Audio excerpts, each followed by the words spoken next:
Everyone, welcome to Reva's arts. நான் ரேவதி சிவகுமார். இன்றைக்கி நம்ம சேனலில் ஒரு சூப்பரான கிராஃப்ட் தான் பண்ண போகிறோம். இது செய்கிறதுக்காக ஒரே ஒரு க்ரீன் பேப்பர் தான் நான் யூஸ் பண்ணியிருக்கேன்.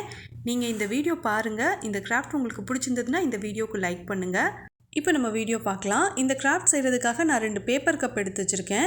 பேப்பர் கப் உங்ககிட்ட இருந்ததுன்னா யூஸ் பண்ணிக்கோங்க. இல்லைனா பிளாஸ்டிக் பாட்டில் வேஸ்ட்டாக இருந்துச்சுன்னா அந்த பிளாஸ்டிக் பாட்டில் எடுத்துகிட்டு அதோட பாட்டம் சைடு மட்டும் கட் பண்ணிவிட்டு நீங்கள் பெயிண்ட் பண்ணிவிட்டு யூஸ் பண்ணிக்கோங்க. இல்லை எதுவுமே இல்லைன்னா கார்ட்போர்டில் நம்ம இந்த மாதிரி ஏதாவது பாக்ஸ் மாதிரியோ அல்லது ஏதாவது ஒரு ஃப்ளவர் பாட் மாதிரி செஞ்சுட்டு அதுக்கப்புறம் நீங்கள் பெயிண்ட் பண்ணிக்கோங்க. இப்போ நான் Black colour acrylic paint use பண்ணி இதுக்கு நான் கலர் பண்ணிக்கிறேன். Black கலர் தான் கொடுக்கணும்னு எந்த கட்டாயமும் கிடையாதுங்க. உங்களுக்கு பிடிச்ச கலரில் நீங்கள் போஸ்டர் கலர் யூஸ் பண்ணாலும் சரி அல்லது அக்ரிலிக் பெயிண்ட் யூஸ் பண்ணாலும் சரி, அது உங்கள் இஷ்டப்படி நீங்கள் பெயிண்ட் பண்ணிக்கோங்க. அதே மாதிரி பெயிண்ட் பண்ணிவிட்டு இதில் வேறு ஏதாவது மண்டலா ஆர்ட் மாதிரி பண்ண போகிறீங்க அப்படின்னாலோ இல்லை ஏதாவது டாலோட ஃபேஸ் வரைய போகிறீங்க அப்படின்னாலும் வரைஞ்சிக்கலாம். இப்போ நான் 2 பேப்பர் கப்புக்குமே பெயிண்ட் பண்ணிவிட்டு அதை ட்ரை ஆகிறதுக்காக விட்டுருக்கேன். இப்போ நான் க்ரீன் கலரில் பேப்பர் எடுத்து வச்சுருக்கேன். க்ரீன் கலர் பேப்பரை பொறுத்த வரைக்கும் உங்கள்கிட்ட டார்க் க்ரீன் கலரில் பேப்பர் இருந்தாலும் எடுத்துக்கலாம். இல்லை லைட் க்ரீன் கலர் பேப்பர் கூட நீங்கள் இதுக்காக யூஸ் பண்ணிக்கலாம். ஒரே ஒரு பேப்பர் மட்டும் எடுத்துகிட்டு அதை வீடியோவில் காட்டுறேன் பாருங்கள். அந்த மாதிரி க்ராஸாக வச்சு நான் கட் பண்ணிக்கிறேன். இப்படி க்ராஸாக வச்சு கட் பண்ணுறதுக்கு நான் மார்க் பண்ணலைங்க, டைரெக்டாக அப்படியே கட் பண்ணிட்டேன். உங்களுக்கு வேணும்னா நீங்கள் மார்க் பண்ணிக்கோங்க பென்சிலில் மார்க் பண்ணிவிட்டு அதுக்கப்புறமா கட் பண்ணிக்கோங்க. இப்போ நம்ம கட் பண்ணியிருக்கிற சைடு க்ராஸாக இருக்கும். கட் பண்ணாத சைடு இருக்குல்ல, அது அப்படியே ஸ்ட்ரைட்டாக இருக்கும். அந்த சைடு வச்சுட்டு ஒரு 2 சென்டிமீட்டருக்கு மெஷர் பண்ணிவிட்டு நான் லைன் போட்டுக்கிறேன். 2 பேப்பர்லேயும் இதே மாதிரி நீட்டாக லைன் போட்டு எடுத்து வச்சுக்கணும். இந்த லைன் வரைக்கும் தான் நம்ம இந்த பேப்பரை கட் பண்ணணும். அதுக்காக தான் இந்த மாதிரி லைன் போட்டுக்கிறது.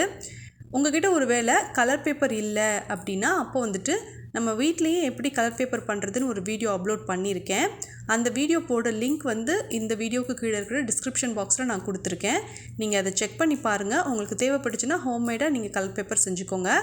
இப்போ நம்ம ஒரு பேப்பரை 2ஆக கட் பண்ணி வச்சுருந்தோம். அதிலிருந்து ஒரே ஒரு பேப்பர் மட்டும் எடுத்திருக்கேன். எடுத்துட்டு நம்ம மார்க் பண்ணியிருக்கோம்ல, அது வரைக்கும் நம்ம இதை கட் பண்ணி விடணும். எப்படி கட் பண்ணணும்னா, நம்ம சன்ஃப்ளவர்லாம் பேப்பரில் செஞ்சோம் அப்படின்னா அதோட பெட்டல்ஸ் எப்படி பண்ணுவோமோ அந்த மாதிரி சன்ஃப்ளவர் பெட்டல்ஸ் மாதிரியே நம்ம இதை கட் பண்ணிக்கலாம். இந்த மாதிரி நம்ம கட் பண்ணும்போது சரியான இடைவெளி இருக்கிற மாதிரி பார்த்துக்கணும். அதே மாதிரி ஒவ்வொரு பெட்டல்ஸ்க்காக நம்ம கட் பண்ணும்போதும் 2 சைட்லேயுமே வேஸ்ட் ஆகிற மாதிரியான ஒரு சின்ன பீஸ் இருக்கும். அதை இப்படி மேலாக்க தூக்கி விட்டுட்டு அதை நம்ம கட் பண்ணி விட்டுடலாம். இது நமக்கு தேவைப்படாது. இந்த மாதிரியே ஃபுல்லாகவே இந்த பேப்பர் முழுக்க நான் பெட்டல்ஸ் மாதிரி கட் பண்ணிவிட்டு ஒவ்வொரு பெட்டல்ஸ்க்கு சைட்லேயும் 2 வேஸ்ட்டான பீஸ் மாதிரி வரும். அதை நம்ம கட் பண்ணி விட்டுறணும். இப்போ நம்ம கட் பண்ண ஒரு பேப்பர் ஃபுல்லாக நீட்டாக கட் பண்ணி எடுத்திருக்கேன். இது பார்க்குறதுக்கு கிட்டத்தட்ட மாயிலை தோரணம் மாதிரி இருக்கும். இதே மாதிரியே இன்னொரு ஷீட் இருக்கு இல்லையா, அதையுமே நான் கட் பண்ணி எடுத்துக்கிறேங்க. ஒரே ஒரு க்ரீன் கலர் பேப்பர் எடுத்தாலே போதும். நம்ம 2 பீஸ் இதில் செய்யலாம். இதை நீங்கள் உங்களோட ஸ்டடி டேபிள் மேலேயோ அல்லது டீபாய் மேலேயோ அல்லது ஷோகேஸ்குள்ளேயோ அல்லது டிவி டேபிள் மேலேயோ கூட அழகுக்காக எடுத்து வைக்கலாம். பார்க்குறதுக்கு ரொம்பவே சூப்பராக இருக்கும். இப்போ இன்னொரு பேப்பரையுமே நான் நீட்டாக கட் பண்ணி எடுத்துட்டேன். இப்போது இதில் ஒயிட் கலர் அக்ரிலிக் பெயிண்ட் நான் யூஸ் பண்ண போகிறேங்க.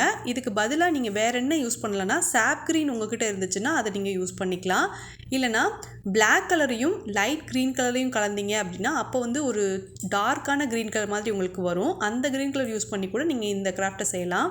இப்போ நான் ஒயிட் கலர் அக்ரிலிக் பெயிண்ட் எடுத்து அப்படியே நான் லைன் போட்டு விட்டுக்கிறேன். இந்த லைன் போடுறதை பொறுத்த வரைக்கும் ஹெரிசாண்டலாவோ அல்லது வெர்டிக்கலாவோ உங்களுக்கு பிடிச்ச மாதிரி சின்ன சின்ன லைனாக கூட போட்டு விட்டுக்கலாம். நான் ஒரே ஒரு லைனாக ஸ்ட்ரைட்டாக இருக்கிற மாதிரி நான் போட்டு விட்டுக்கிறேன். இந்த மாதிரி white colour acrylic paint use பண்ணி லைன் போட்டதுக்கப்புறம் இது கம்ப்ளீட்டாக ட்ரை ஆகணுங்க. இது நல்லா ட்ரை ஆனதுக்கப்புறம் தான் நம்ம இந்த கிராஃப்டை மேற்கொண்டு செய்கிறதுக்கு ஆரம்பிக்கணும். இப்போது நான் கொஞ்சமாக க்ளூ எடுத்து இந்த சின்ன சைஸில் பெட்டல்ஸ் மாதிரி இருக்குல்ல, இதில் வச்சுக்கிறேன். இதில் வச்சுட்டு இப்படி நான் ரோல் பண்ணிக்கிறேன். இதை ஃபுல்லாகவே நம்ம ரோல் பண்ணிக்கிட்டே வரணும். கொஞ்சம் பொறுமையாகவே நம்ம இதை பண்ணிக்கலாம். இந்த மாதிரி ரோல் பண்ணதுக்கு அப்புறமா இந்த எட்ஜ்லேயுமே நம்ம க்ளூ அப்ளை பண்ணிட்டு இதை நல்லா ஒட்டிடலாம். இதை ஒட்டினதுக்கப்புறம் நம்ம சிசரோ அல்லது ஏதாவது பென்னோ இல்லை பென்சிலோ யூஸ் பண்ணிவிட்டு ஒவ்வொரு பெட்டல்ஸாக எடுத்து அதை கொஞ்சமாக நல்லா வளைவாக இருக்கிற மாதிரி இதை பெண்ட் பண்ணி விட்டுக்கலாம். இப்படி செய்கிறதுனால இந்த பிளான்ட் பார்க்குறதுக்கு அப்படியே ஒரிஜினலாக இருக்கிற மாதிரி இருக்கும். நான் இந்த கிராஃப்டை செஞ்சு முடிச்சதுக்கப்புறம் நீங்களே பார்த்துட்டு சொல்லுங்கள் இது எப்படி இருக்குது அப்படின்னு சொல்லிட்டு. ஒவ்வொரு பெட்டல்ஸாக எடுத்து விட்டு நம்ம இதே மாதிரி சிசர் யூஸ் பண்ணி இதை நல்லா கர்வாக இருக்கிற மாதிரி நம்ம செஞ்சு விட்டுக்கலாம். இந்த கிராஃப்ட் செய்கிறது ரொம்ப ஈஸி தான். சின்ன பசங்க கூட ஈஸியாக செஞ்சுருவீங்க. என்ன ஒன்று, க்ளூ அப்ளை பண்ணும்போதும் சரி பெயிண்ட் அப்ளை பண்ணும்போதும் சரி அது ட்ரை ஆகிறதுக்காக கொஞ்ச நேரம் நம்ம வெயிட் பண்ணணும். அப்படியே ஈரமாக இருக்கும்போது செஞ்சோம் அப்படின்னா அது அவ்வளோ நல்லா இருக்காது. அதே போல் பெட்டல்ஸ் மாதிரி நம்ம ஃபஸ்ட்டு கட் பண்ணோம் இல்லையா, அப்படி கட் பண்ணுறதுமே நீங்கள் வந்து அழகாக நீட்டாக கட் பண்ணுங்கள். அப்போ தான் வந்து இந்த கிராஃப்டை வந்து நீங்கள் செஞ்சு முடிக்கும்போது ஒரு ஆர்டிஃபிஷியல் பிளான்ட் கடையில் வாங்கினீங்கன்னா எப்படி இருக்குமோ அதே மாதிரி ரொம்ப ரொம்ப பர்ஃபெக்டாக இது கிடைக்கும் உங்களுக்கு. அதுக்காக தான் நான் சொல்கிறேன். இப்போ வந்து இதை செஞ்சதுக்கப்புறம் இதே மாதிரியே நம்ம இன்னொரு பீஸ் கட் பண்ணி வச்சுருந்தோம்ல, அதையுமே இப்படி நல்லா க்ளூ அப்ளை பண்ணிவிட்டு ரோல் பண்ணிவிட்டு சிசர் யூஸ் பண்ணி அதை நல்லா கர்வாக இருக்கிற மாதிரி செஞ்சு விட்டுக்கணும். இப்போ வந்து நம்ம ஏற்கனவே பெயிண்ட் பண்ணி வச்சுருந்தோம்ல, அந்த பேப்பர் கப் வந்து கம்ப்ளீட்டாக ட்ரை ஆகிடுச்சு. இதில் வந்து கொஞ்சம் வெயிட்டாக இருக்கட்டுமேன்றதுக்காக நான் வந்து ஒரு ஸ்டோன் போட்டு வச்சுருக்கேன். குட்டி குட்டியாக இருக்கிற ஸ்டோன்ஸ் கூட நீங்கள் போட்டு விட்டுக்கலாம். இப்போது இதில் வேஸ்ட்டாக இருக்கிற தர்மாக்கோல் எடுத்துகிட்டு அதை வந்து சர்க்கிள் ஷேப்பில் கட் பண்ணிவிட்டு அதை எடுத்து இந்த பேப்பர் கப்புக்குள்ளக்க நான் வச்சுக்கிறேன். ஒருவேளை உங்ககிட்ட தர்மாக்கோல் பீஸ் இல்லை அப்படின்னா அப்போ வந்துட்டு சாதாரண மண் கூட நீங்கள் நிரப்பிக்கலாம். இல்லைனா கலர் சாண்ட் உங்ககிட்ட இருந்துச்சுன்னா அதை நிரப்பிக்கோங்க. இல்லைனா கோலப்பொடி இருந்துச்சுன்னா கோலப்பொடி கூட நீங்கள் நிறச்சி வச்சுட்டு அதுக்கப்புறம் வந்து நீங்கள் இதை செஞ்சுக்கலாம். தர்மாக்கோல் நம்ம யூஸ் பண்ணியிருக்கோம்ல, அதனால் ஒரு குச்சி எடுத்திருக்கேன், மூங்கில் குச்சி தான். அதை யூஸ் பண்ணிவிட்டு நடுவில் மட்டும் கொஞ்சம் ஹோல் போட்டு விட்டுக்கிறேன். இந்த ஹோல் எந்த அளவுக்கு இருக்கணும்னா, நம்ம சுருட்டி வச்சுருக்கோம்ல அந்த பிளான்ட்காக, அந்த இதை வந்து உள்ளக்க வைக்கிற அளவுக்கு இருக்கணும். ரொம்ப பெரியதாக போட்டு விடவும் கூடாது. இப்போது இந்த பிளான்ட் எடுத்திருக்கேன். இதில் வந்துட்டு இந்த பிளான்ட்டோட அடிப்பக்கத்தில் க்ளூ அப்ளை பண்ணிக்கணும். அதே மாதிரி இதோட சைட்லேயுமே நம்ம வந்துட்டு கொஞ்சம் க்ளூ அப்ளை பண்ணிக்கலாம்.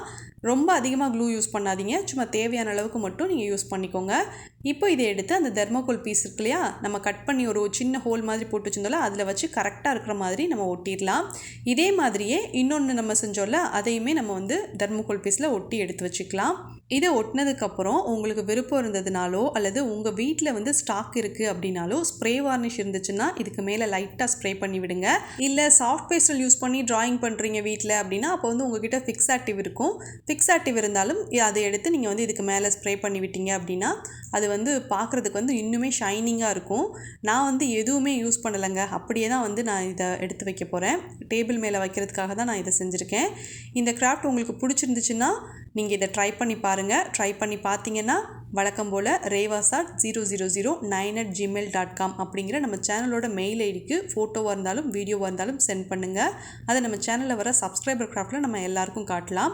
இந்த கிராஃப்ட் உங்களுக்கு பிடிச்சிருந்துச்சுன்னா இந்த கிராஃப்ட்டுக்கு ஒரு தம்ஸ் அப் கொடுங்க. உங்கள் ஃப்ரெண்ட்ஸுக்கும் ஃபேமிலி மெம்பர்ஸ்க்கும் இந்த வீடியோவை ஷேர் பண்ணுங்கள். தேங்க்ஸ் ஃபார் வாட்சிங்.